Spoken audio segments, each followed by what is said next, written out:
Evangelho de Mateus, capítulo 17, versículos de 1 a 4. 6 dias depois, tomou Jesus consigo Pedro, Tiago e João, seu irmão, e levou-os à parte a um alto monte, e transfigurou-se diante deles. O seu rosto ficou refulgente como o sol, e as suas vestiduras tornaram-se luminosas de brancas que estavam. Eis que lhes apareceram Moisés e Elias falando com ele. Pedro, tomando a palavra, disse a Jesus: Senhor, bem é nós estarmos aqui. Se queres, farei aqui 3 tabernáculos, um para ti, um para Moisés e um para Elias. Palavra da salvação. Comentário Mateus 17, de 1 a 4. São Jerônimo. Mas pergunta-se, como pode ter sido depois de 6 dias que Jesus os levou, sendo que o evangelista Lucas diz 8? Mas a resposta é fácil, porque aqui se fala dos dias intermediários, enquanto Lucas conta também o primeiro e o último. O Senhor apareceu aos apóstolos como estará no dito do juízo. E que ninguém pense que o Senhor perdeu seu aspecto e forma verdadeira, ou a realidade de seu corpo, e que tomou para si um corpo espiritual ou aéreo. Mas o evangelista demonstra de que maneira ele se transfigurou, dizendo: o seu rosto ficou refulgente como o sol, e as suas vestiduras tornaram-se luminosas de brancas que estavam. Estas palavras nos manifesta que o seu rosto resplandecia e que suas vestiduras eram brancas. A substância não é, pois, tolhida, mas é o brilho que havia mudado. O Senhor efetivamente se transformou naquela glória, com a qual virá depois ao seu reino. A transfiguração lhe deu esplendor, mas não lhe tirou a figura. Suponhamos que o seu corpo fosse espiritual. Como se transformariam suas vestiduras?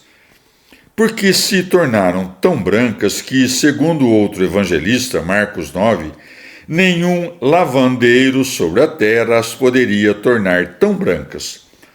Tudo isso é corporal e susceptível ao tato, e não espiritual e etéreo, que ilude os olhos e é visto apenas em representação imaginária. É de se considerar que o Senhor não quis dar aos escribas e aos fariseus os sinais do céu que lhe pediam, e aos apóstolos, para aumentar sua fé, lhes dá o sinal do céu, nada menos do que o de fazer descer Elias do lugar onde estava e o de tirar Moisés de entre os mortos, que é o que se havia ordenado a Acás por Isaías 7:11. Pede para ti ao Senhor teu Deus um sinal, quer no fundo da morada dos mortos, quer no mais alto do céu. Tu estás errado, Pedro. Ou, como disse outro evangelista, Lucas 9:33, não sabes o que dizes. Não queiras buscar 3 tabernáculos, porque não há outro tabernáculo senão o do Evangelho, onde recapitular-se-ão a lei e os profetas. Mas se buscas 3 tabernáculos, de modo algum compares os servos com o Senhor, mas faz 3 tabernáculos, ou melhor, um só, para o Pai, para o Filho e para o Espírito Santo.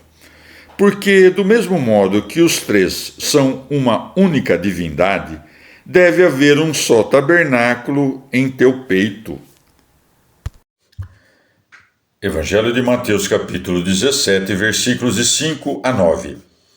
Estando ele ainda a falar, eis que uma nuvem resplandecente os envolveu, e saiu da nuvem uma voz que dizia: Este é o meu filho dileto, em quem pus toda a minha complacência.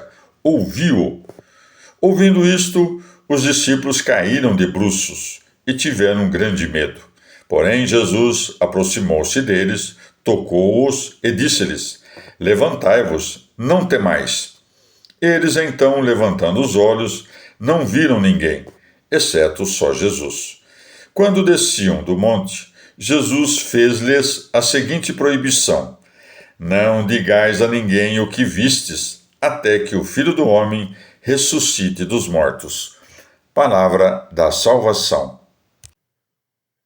Comentário Mateus 17, de 5 a 9. São Jerônimo. Todos os que queriam um tabernáculo terreno, feito de ramos ou tendas de acampamento, estão envoltos pela sombra de uma nuvem brilhante. Por isso se diz, estando ele ainda a falar, eis que uma nuvem resplandecente os envolveu. Pedro fez uma pergunta imprudente e por isso não mereceu a resposta do Senhor. Porém, responde o Pai pelo Filho, para que tivesse cumprimento a palavra do Senhor. Meu Pai, que me enviou, também dá testemunho de mim. João 8,18. O Pai faz com que se ouça sua voz desde o céu, para dar testemunho de seu Filho e para dissipar o erro de Pedro, mostrando-lhe a verdade. E por meio de Pedro, mostra aos demais apóstolos. Por isso acrescenta, que dizia, este é o meu filho dileto. Para este se deve fazer um tabernáculo, a este se deve obedecer. Este é o filho, aqueles são servos. Eles, o mesmo que vós, devem preparar para o Senhor uma tenda no mais profundo do seu coração. Por 3 causas caíram aterrorizados de medo, porque compreenderam seu erro, porque ficaram envoltos pela nuvem luminosa e porque ouviram a voz de Deus Pai, quando lhes falava. Com efeito, a fragilidade humana, não podendo suportar tão grande glória, se estremece com todo o seu corpo e com toda a sua alma, caindo por terra. Porque o homem, que não conhece sua medida, quanto mais quer se elevar para as coisas sublimes, mais desliza para as coisas mais baixas. O Senhor, de modo clemente, vendo seus discípulos atirados no solo e incapazes de se levantar, se aproxima deles e os toca. Com seu contato se desvanece o medo e os debilitados membros adquirem robustez.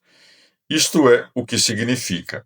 Jesus, aproximando-se deles, tocou-os e curou com sua ordem os que haviam curado com sua mão.